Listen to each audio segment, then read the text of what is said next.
Okay, for problem number 4, we have 3F, 6G, 11I, 18L, and blank. So letter A, we have 21O, B, 25N, C, 27P, and D, 27Q. So dito guys, para hindi naman kayo masyadong malito sa exam, ang ginagawa ko dito, inuuna ko yung number. Okay, unahin niyo muna yung number kasi yun yung mas madali. For me, for me. So kung i-observe niyo yung mga numbers, we have 3, 6, kumbaga nag-plus 3. Tama, lagi namang ganyan. Iche-check niyo kung ano ba yung ginawa, plus 3, minus 3. Okay? Next, 6, 11. So dito nag-plus 5. Okay? Then 11, 18. So dito nag-plus 7.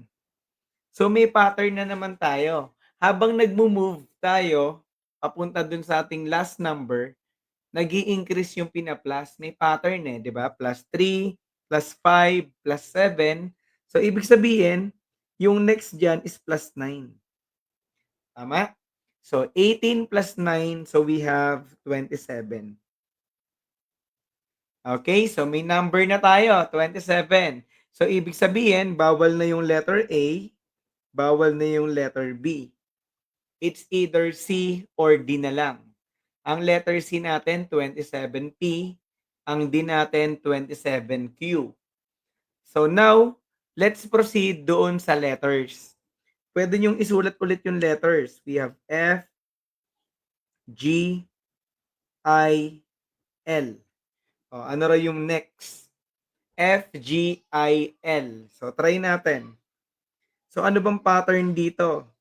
F, G, so magkasunod naman siya, ibig sabihin walang ano, wala silang in between, no? Walang letters in between. Next, GI. So sa GI naman, G, H. So may H tayo bago mag-I. So may isang letter na nilaktawan. Tama? So next, proceed tayo dun sa L. I to L, so we have H, I, J, K, L. So dito naman may dalawa. May dalawang letters na nilaktawan bago nag-proceed kay L. So ibig sabihin, habang nagmo-move tayo going to the last term, nagdadagdag tayo ng letters na ini-skip. Pansin nyo, sa una, 0, wala. Sumunod, isa, H. Sumunod, dalawa, JK. So, ibig sabihin, this time, tatlong letters yung i-skip natin. Ano-ano yon? L. So, we have M, N, O. So, ang next letter natin, P. Okay, nakuha po ba? So, ang sagot natin this time, 27P, letter C.